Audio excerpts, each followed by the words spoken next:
하나님께 소망을 두라는 제목으로 하나님 말씀을 전하도록 하겠습니다.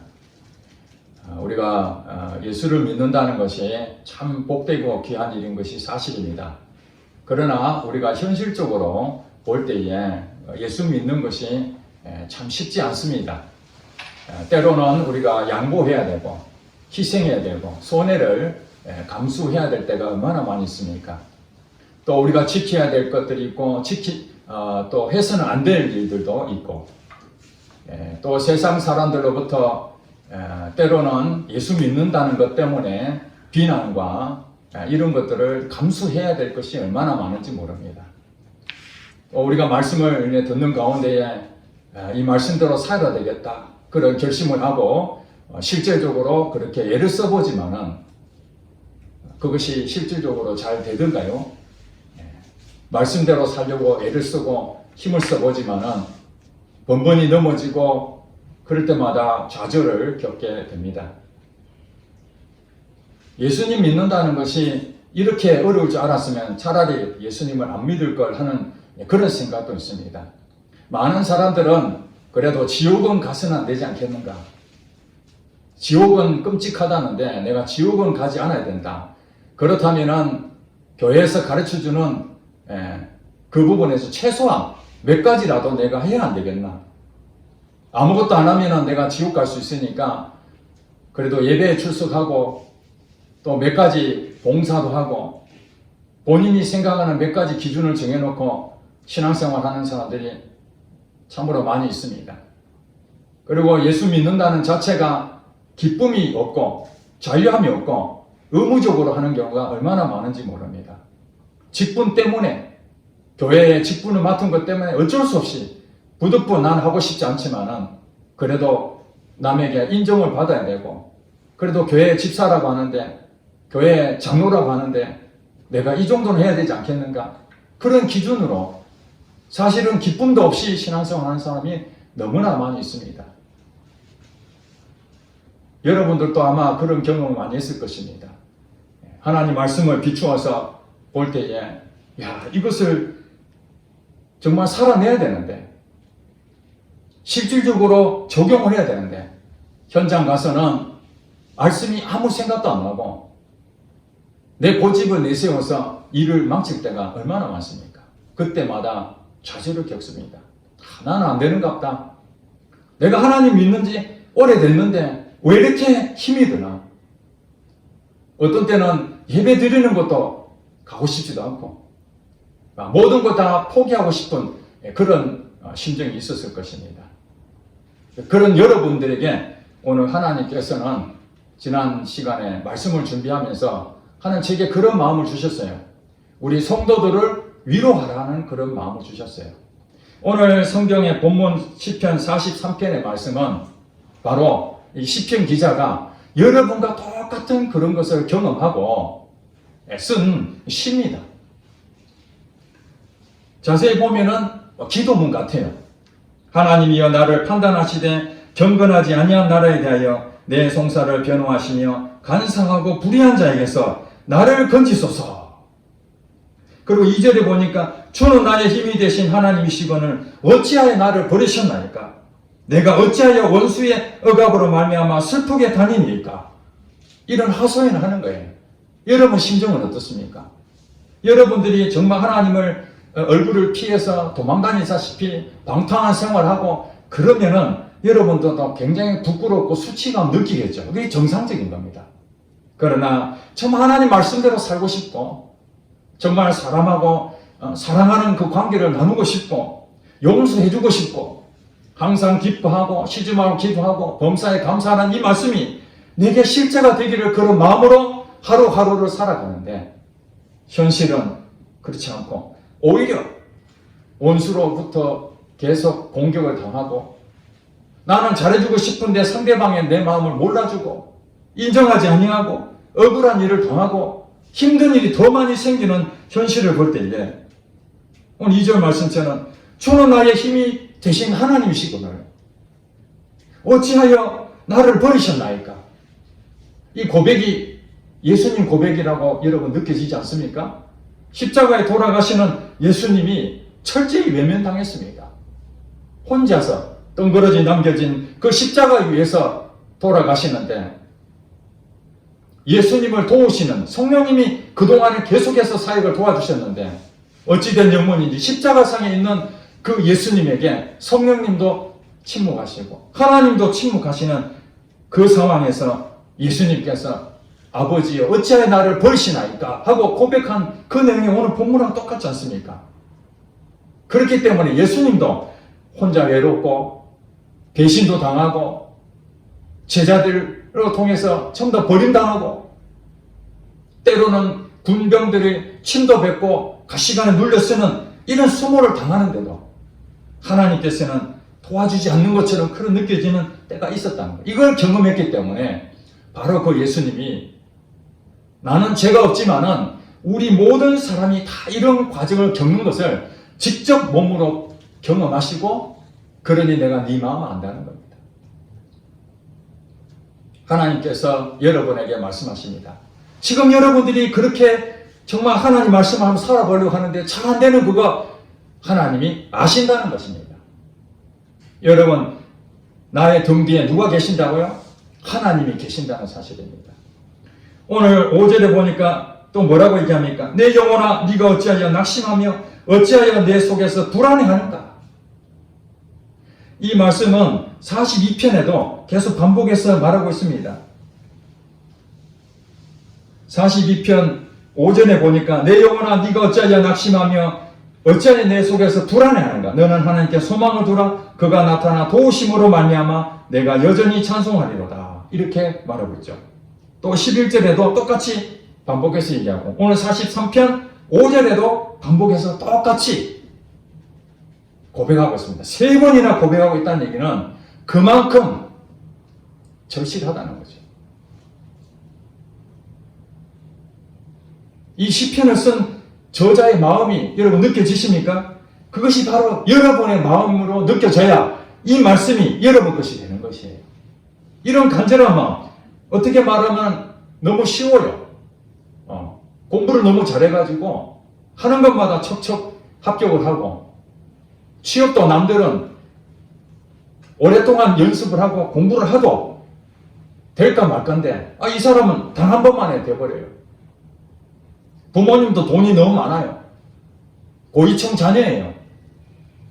남부를 것이 없습니다. 머리도 똑똑해요. 그런 분이 오늘 이 시편의 43편의 말씀을 읽으면서 내 영혼아 내가 어찌하여 낙심하며 어찌하여 내 속에서 불안해하는가 이렇게 고백이 나오겠습니까? 안 나오죠. 그러므로 우리가 바라볼 땐 정말 좀 이 힘든 거 다 없어지고 저 사람처럼 나도 부모 좀 잘 만나고 하는 일마다 좀 잘 되고 남한테 인정받고 좋은 소리 들었으면 참 좋겠다 이렇게 생각하지만은 그러나 그것이 축복이 아니라는 거예요. 그 사람은 오늘 이 말씀이 자기 것이 되려면 어떤 일이 돼야 됩니까? 입시도 실패를 해보고 취업도 떨어져 보고 돈도 없어서 밥도 굶어보고 몸도 상해보고 자기 하는 일이 자꾸 안 되고 좋은 관계를 유지하려고 해도 오히려 억울한 일만 당하고 나를 인정해주지 아니하고 외로워지는 이런 절박한 상황으로 경험된 사람만이 오늘 시편 43편의 말씀이 내 심정이 바로 여기에 적혀있구나. 저도 이런 경험을 했기 때문에 이 말씀이 너무 감동이 되고 공감이 되는 거예요. 이것이.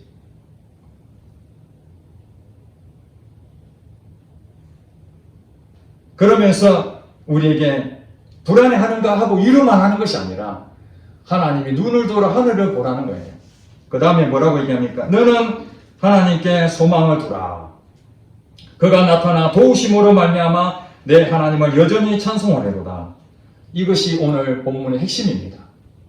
그냥 불안해하고 낙심하고 그렇게 인생을 사는 것이 아니라 그러나 하늘을 쳐다봐 하나님께 소망을 둔 사람에게는 그가 나타나 도우심으로 말미암아 내 하나님을 여전히 찬송하는 그런 복을 누리기 때문에 하나님을 바라보는 거예요. 여러분의 살고 있는 그 환경은 안 바뀔지 모르겠습니다. 여러분 두 가지 기도할 수가 있잖아요. 하나는 지금 이 문제를 해결해 주세요. 환경을 없애주세요. 이렇게 기도할 수 있죠. 또 하나의 기도가 있겠죠. 이 환경은 바뀌지 않지만은 이 환경 때문에 내가 너무 힘들고 궁핍하고 절망 가운데 있지만은 이 환경을 이길 힘을 주세요. 이런 기도도 있지 않겠습니까? 하나님께서는 둘 중에 하나를 여러분한테 해결해 주실 것입니다. 문제를 해결해 주든지 아니면은 그 문제는 여전하지만 여러분이 그 문제를 이길 힘을 하나님이 주실 수 있다는 것입니다. 그러므로 여러분들이 환경이 변하지 않는다 해서 실망하거나 낙심할 필요가 없습니다. 하나님이 이 문제를 능히 이길 수 있는 힘을 주신다면 감당할 수 있기 때문에 아무 문제가 없습니다. 그러나 여러분들이 이 문제를 이길 힘이 없다면 하나님께서 그 문제를 거두어 가실 것입니다. 그러므로 우리가 할 수 있는 일은 오직 하나님만 바라보는 것밖에 없습니다. 자, 이제 다시 돌아가서 우리 예수 믿는 것이 참 힘들다 그랬지 않습니까? 왜 여러분이 힘든 것입니까? 이것을 우리가 알아야 됩니다. 이 하나님 말씀, 이 말씀은 여러분 살아있는 말씀 맞죠? 예. 히브리서 4장 12절 말씀에 하나님 말씀은 살아있고 운동력이 있어. 좌우의 날선 어떤 것보다 예리하여 혼과 영과 관절과 골수를 쪼개기까지 하는 그 말씀이라고 분명히 말씀했습니다.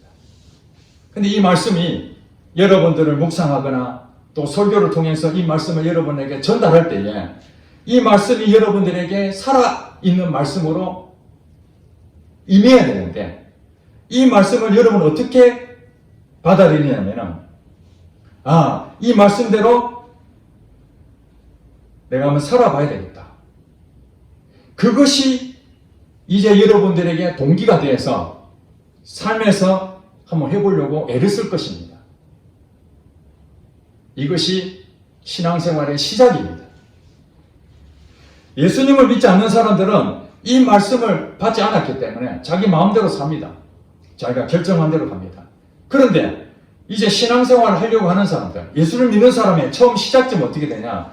이 말씀이 기준이기 때문에 이 말씀대로 살아보려고 이제 결심을 하고 이제 도전하게 됩니다. 그때에 어떤 일이 벌어집니까? 여러분 말씀대로 실제로 사라지던가요? 아니면 안 되던가요? 여기서 다 무너지게 됩니다. 왜냐하면 하나님의 말씀은 사람으로서는 불가능한 일입니다. 이 말씀을 지켜내는 것은 사람의 힘으로는 안 되는 거예요. 여러분 다시 말씀드립니다. 이 하나님 말씀은 여러분이 노력해서 지킬 수 있는 게 단 하나도 없습니다. 그런데 여러분들은 신앙생활 처음 시작할 때에 어떻게 생각하냐면 이걸 한번 잘 지켜보려고 그런 거죠. 하나님이 이거 하라면 이거 하고 이거 하지 말라면 안 하려고 하죠. 그런데 그것이 잘 안 됩니다. 왜냐하면 이유가 있습니다. 우리 사람에게는 영과 혼과 육이 있습니다. 이 세 가지 기능이 있어요. 자, 예수님을 믿으면 구원을 얻는다는 것이 무엇이 얻는다는 것입니까? 영과 혼과 육 중에서 영만 구원을 받습니다. 왜냐하면 죄로 인해 가지고 영이 죽었기 때문에 그 죄의 죄로 인한 그 영을 예수 그리스도의 십자가의 보혈로 하나님께서 믿음으로 거듭나게 해줬다. 이 거듭났다는 얘기는 뭐냐면 영이 죽었는데 다시 태어났다. 새 생명으로 태어났다. 다시 회복됐다. 이런 얘기거든요. 그러므로 예수를 믿는 사람은 모두가 영이 새로 거듭난 줄 믿으시기 바랍니다. 영이 거듭난 겁니다. 영이. 이제 새로운 영이 됐어요. 완전한 구원을 받은 겁니다.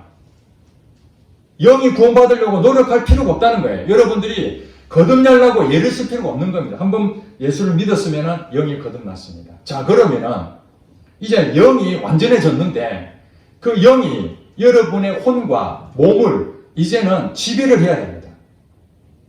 영이 여러분이 가지고 있는 이 혼이 있지 않습니까? 혼의 기능이 무엇입니까? 생각, 감정, 의지. 이 세 가지 기능이 혼의 기능이잖아요. 여러분 자신입니다. 여러분 자신. 여러분 마음대로 살던 그것이 영이 죽었을 때는 여러분 마음대로 사는 거잖아요. 여러분 생각나는 대로, 여러분 감정대로, 여러분 의지되는 대로 선택하잖아요. 그런데 이제 영이 살아났기 때문에 하나님은 이 말씀을 통해서 영에게 말씀하십니다. 영에게. 그러면 그 영이 혼에게 말을 하는 거죠. 이렇게 살아야 된다고. 그러면 여러분들이 가지고 있는 그 생각의 기능을 통해서 이렇게 살아야 되는구나 하고 깨달아지잖아요. 그러면 실천하게 되는 것입니다. 그런데 문제가 뭐냐면 이 혼과 몸은 불완전한 상태라는 거예요. 거듭났지만 영은 제대로 거듭나서 바르게 됐지만 이 우리 가지고 있는 이 혼, 몸, 이 혼을 우리는 옛사람이라고 그렇게 부르지 않습니까? 옛사람. 그러므로 이 혼과 이 몸이 영이 말한 대로 반응을 해야 되는데 수준이 아직 미숙하고 어린아이 수준에 있기 때문에 여러분들이 어떤 일이 벌어지는가? 하나님 말씀을 깨닫고 그래 해야 되겠다 하는데 그 다음에 어떤 일이 벌어집니까? 넘어지는 거죠. 안 되는 겁니다. 실패를 경험하게 되는 거예요. 그러니까 여러분들이 하나님 말씀이 왜 이렇게 힘드나? 지난번까지 말씀을 통해서도 못 지킨 게 한두 가지가 아닌데 또 와가지고 하나님 말씀을 들으면은 이게 한두 가지입니까? 엄청나게 많은 내용을 어떻게 다 지켜낼 수 있습니까? 그러니 여러분들이 오늘 자유한 마음으로 왔는데 무거운 짐을 하나 얹고 또 가는 거예요. 기쁨으로 왔다가 짐 하나 지고 또 돌아가니 그게 신앙생활에 기쁨이 되겠냐고요. 안 되잖아요. 자유함이 없는 거예요. 그래서 여러분들이 이 혼과 육이 반응하지 못해서 넘어질 때마다 여러분 어떤 마음이 듭니까? 죄책감이라는 게 들죠. 나는 안 되는구나. 또 나는 실패했구나. 나는 왜 이렇게 안 될까? 이런 반응이 있는 거예요. 그때에 사단이 여러분 생각으로 싹 들어옵니다. 무슨 생각 줍니까? 너 예수 믿는다면서 그것도 못 지켜? 또 쏟았네. 너는 안 되는 거야 원래. 너 의지 봐. 한번 결심했지만 또 넘어지잖아. 포기해. 낙심해. 이렇게 사단 마귀는 여러분들이 넘어질 때마다 찾아와서 자꾸 부추깁니다. 죄책감 불러주고 그러면서 판단하고 정지하고 이게 지금 사단이 계속 정지하니까 여러분들이 괴로워 미치겠는 거예요. 신앙생활에 기쁨이 넘쳐야 되는데 거기 묶여가지고 힘을 못 쓰는 거예요. 오늘 말씀을 전합니다. 로마서 8장 1절에 이렇게 말합니다. 그럼 여러분들에게 실망하지 마라. 예수 그리스도 안에 있는 자에게는 자 누구를 말합니까? 예수님을 진짜 믿는 사람에게요. 예수 믿다가 하나님 말씀도 살려고 하는데도 육신이 연약해서 이 혼과 몸이 영이 말한 대로 쫓아가지 못해서 넘어질 때마다 좌절을 겪게 되는데 그때마다 사단이 와서 너는 바보야. 너는 할 수 없어. 자꾸 정죄하고 책망하고 그렇게 하지만은 예수 그리스도 안에 있는 자에게는 결코 정죄함이 없다. 로마서 8장 1절에 정확하게 말씀했습니다. 하나님은 여러분 정죄 안 합니다. 말씀을 살려고 그런 마음으로 현장에 가서 부딪혀 봤는데 넘어지더라도 하나님은 여러분에게 절대코 정죄하지 않는다는 거예요. 사단만 정죄하는 거죠. 여기에 속으면 안 됩니다. 여러분 그럼 어떻게 해야 됩니까? 여러분 하나님의 낯을 피해서 도망을 갔다면 요나처럼 하나님의 얼굴을 피해서 예배도 안 드리고 내 마음대로 인생 살다가 어떤 일이 공경을 닥치면은 하나님하고 대해서 도망갔기 때문에 자기가 죄를 짓는 건 당연한 거죠. 죄에 대한 대가를 치러야 되는 게 맞지요. 그러나 여러분들이 하나님의 말씀으로 살려고 하는데도 불구하고 내 혼과 내 육신이 연약해서 실패를 거듭할 때 그때 하나님께서는 절대로 여러분들에게 정죄하거나 나무라지 않는다는 거예요. 여러분들이 자유함을 얻으셔야 됩니다. 그러면 그런 마음이 들 때는 어떻게 해야 된다고요? 그래 나는 원래 이런 사람이야. 넘어질 때마다 여러분들이 어떻게 생각하냐면, 나는 정말 왜 이렇게 안 될까? 하고 낙심하고 절망스러운데, 그런 사단이 내 귀에 대고, 너 그래가지고 신앙생활 제대로 하겠어? 너 포기해! 이런 마음 들 때에, 그래, 나 원래 이런 사람이었어. 나는 구원받을 능력이 없는 자야. 그런데 하나님께서 그런 나를 사랑하셔서 나를 구원해 주신 거야. 그리고 내가 말씀으로 살아가는데 때로는 넘어진다고 그랬어. 하나님이 정죄하지 않는다고 그랬어. 네가 뭔데 나한테 까불어? 이렇게 여러분이 고백을 하시라는 거예요. 그래야 여러분들이 자유함을 누립니다. 그렇다고 여러분들에게 죄를 범하고 잘못하고 넘어진 것을 당연하게 여기고 떳떳하게 살아가는 것이 아닙니다. 다 하나님께서 여러분들에게 다 고쳐주십니다. 이렇게 살면 안 된다, 저렇게 살아야 된다 깨닫게 하시고 결국엔 그것을 다 선으로 바꿔주십니다. 첫 번째 주의해야 될 것은 결코 여러분들이 하나님 말씀을 살려고 하는데 넘어질 때, 그때 하나님은 여러분 절대 나무라지 않는다. 사단은 여러분들을 마음을 흔들고 불안해하고 걱정하고 낙심하게 만드는 게 사단이 하는 거예요. 그러므로 오늘 본문의 5절처럼 내 영혼아 내가 어찌하여 낙심하며 어찌하여 내 속에서 불안해하는가, 이런 마음이 들 때에 뭐라는 것입니까? 너는 하나님께 소망을 두라. 하나님을 바라보라는 거예요. 하나님 바라보면은 하나님 안에서 여러분 마음을 자유함을 얻게 됩니다. 자유함을 얻게 됩니다. 그러나 때로는 하나님께서는 여러분들에게 이 신앙생활에 있어서 그냥 이렇게 넘어지는 것을 가만두는 것이 아니죠. 지금 여러분들이 우리 성도들 모두 다 공통적으로 지금 겪고 있는 것들이에요. 하나님 말씀대로 살아내려고 하는데 잘 안 돼서 우리 간증할 때마다 힘들어 하잖아요.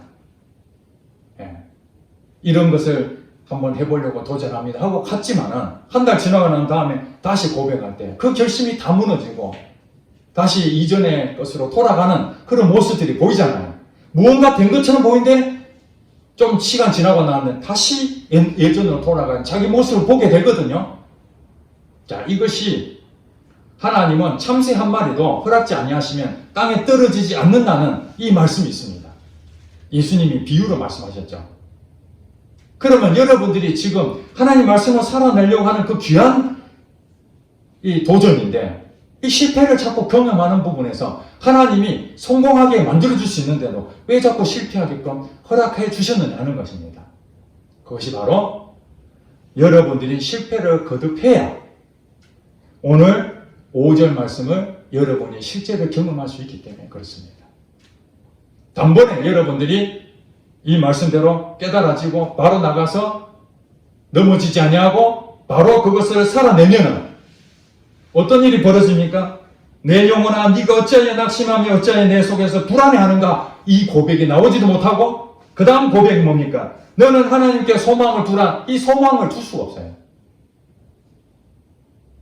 인간이 약하기 때문에. 하나님께 소망을 두는 자는 실패를 경험한 사람, 철저하게 자기 자신이 무능력하고 내가 아무래도 도전해도 안 된다는 것을 깊이 깨달은 사람만이 하나님께 소망을 두는 거죠.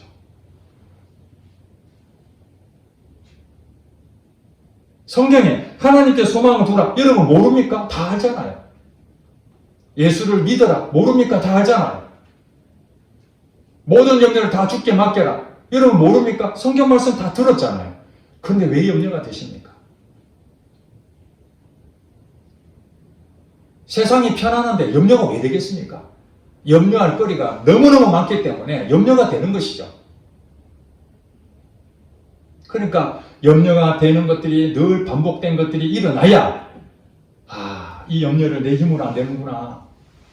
이 걱정, 근심, 이건 내 힘으로 그걸 해결이 안 되는구나. 그런 마음이 될 때에 비로소 하나님을 쳐다보게 되는 겁니다.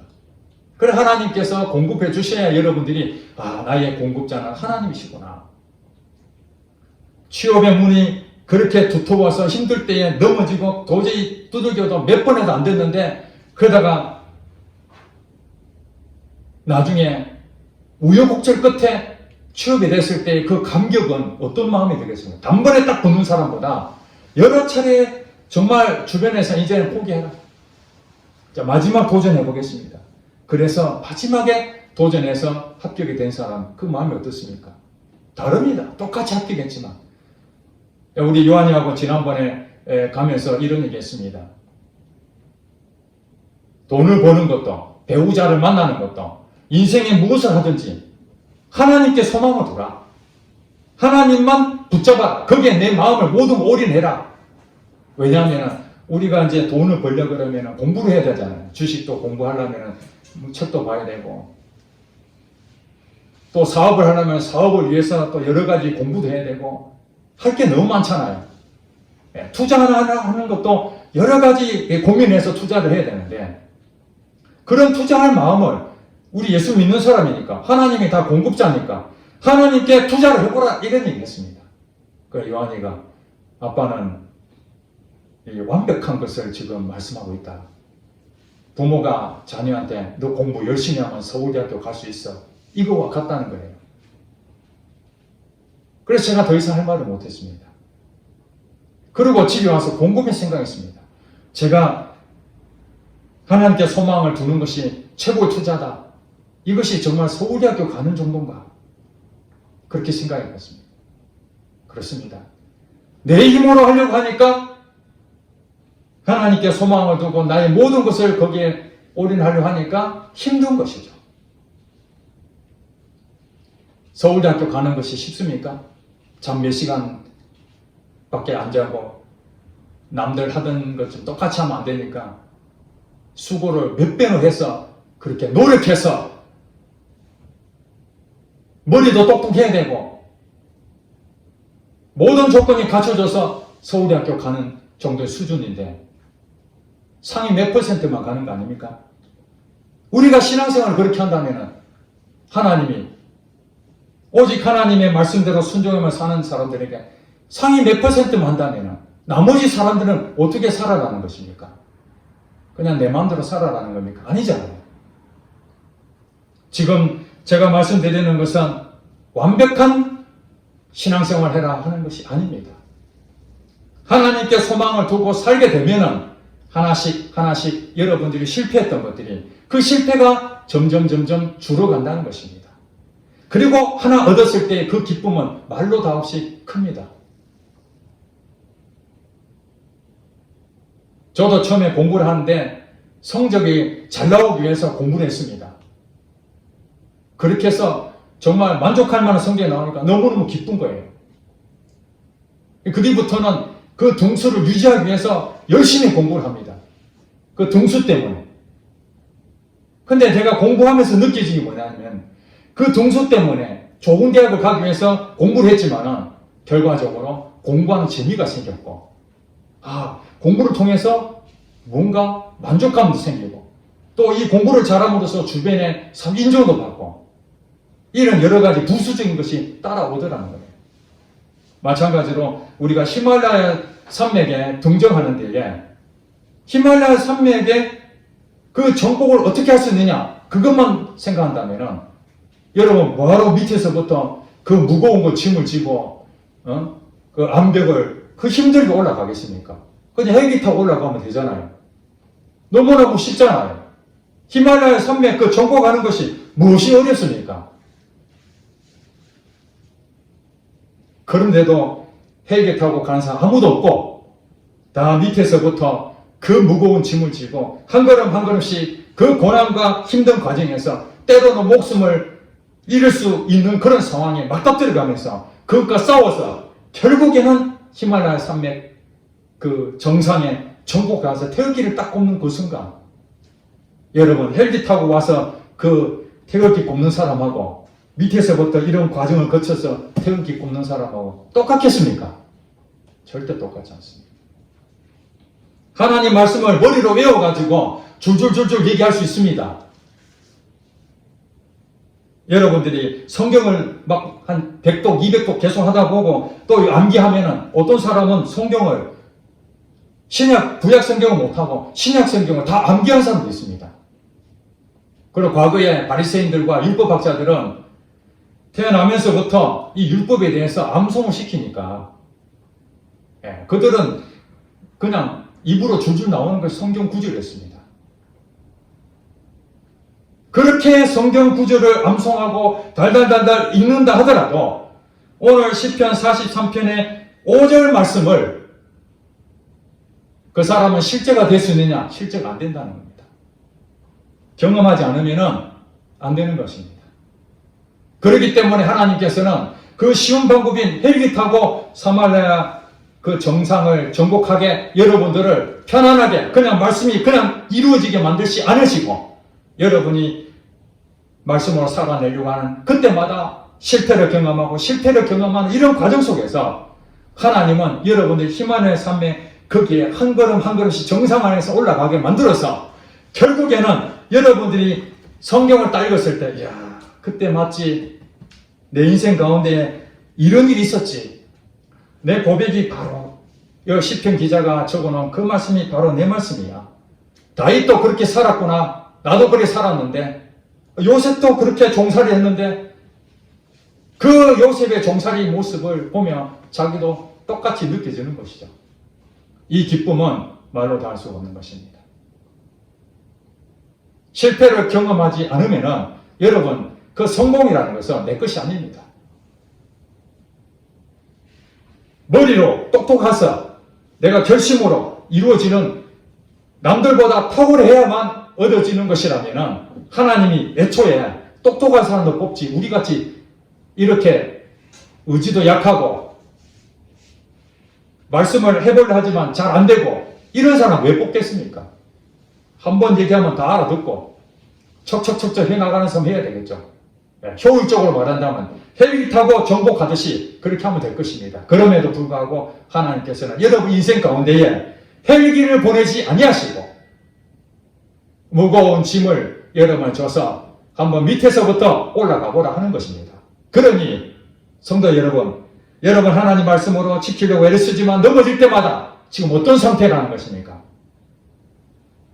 헬기 타고 정복하면 좋겠다 이런 생각 들지만은 한 걸음씩 눈보라와 싸우고 암벽과 싸워가면서 여러분들이 그걸 통해서 성취해가는 그 기쁨이야말로 인생의 참맛이기 때문에 하나님은 그걸 주고 싶어서 지금 여러분에게 그걸 허락하시는 것입니다.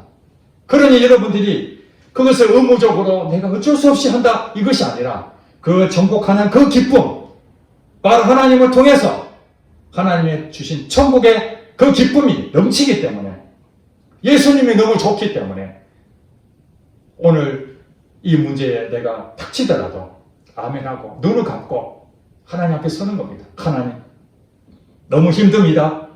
그러면 성령님이 여러분 마음을 안아주면서 위로해 주시는 거예요.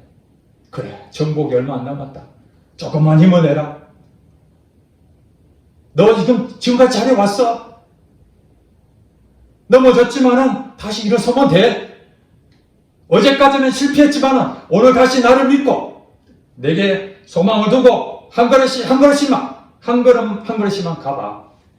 그러면 언젠가는 너는 산을 정복하게 될 것이며 거기에서 기쁨이 넘쳐나리라. 그것 때문에 우리가 신앙생활을 하는 것입니다.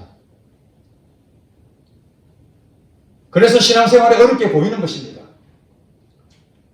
그러나 쉽게 가는 그 길 원한다면 여러분들은 결단코 말씀드리지만 이 성경 말씀 단 한 구절도 여러분 것이 될 수도 없고 여러분 그것을 살아낼 수도 없고 지킬 수도 없다는 사실입니다. 예수 믿느냐 안 믿느냐는 차이는 여러분이 이 말씀이 여러분의 삶에 그대로 적용이 되느냐 안 되느냐의 차이입니다. 여러분이 예수 믿는 사람과 안 믿는 사람을 구분을 사람들이 어떻게 짓습니까? 여러분들이 삶에서 실제로 나타날 때에 저 사람 바뀌었구나 느껴지죠. 그러나 그것이 단 한 번으로 끝나는 것이 아닌 거예요. 끊임없는 하나님의 말씀을 붙잡고 그래도 오늘 도전하고 또 도전하고 또 도전하는 이것이야말로 결국에는 하나님이 여러분들을 바른 길로 인도하시고 선한 길로 인도하셔서 축복의 길로 붙잡고 간다는 거예요. 여러분, 이 길은 여러분 혼자 가는 것이 아닙니다. 히말라야 산맥 갈 때에 여러분 혼자 가는 줄 아십니까? 아닙니다. 그 옆에 짐꾼이 있습니다. 길을 잘 아는 사람이 있습니다. 그가 옆에서 길을 인도합니다. 내가 당신을 위해서 여기까지 인도합니다. 하고 도와주는 도우미가 있다는 것입니다. 여러분 혼자 이 여정을 가는 것이 아니라 성령님이 여러분 안에 임재하셔서 여러분 함께 걸어가신다는 그 사실, 그것이 우리의 희망이 되는 것이고, 넘어지더라도 여러분 낙심하지 마시고 오늘 다시 하면 됩니다. 절대 하나님은 여러분 정죄하지 아니하시고 다시 힘을 주시는 그런 참으로 멋진 하나님이심을 여러분 고백하고 승리하는 여러분 되시기를 주의 이름으로 축복합니다. 기도하겠습니다.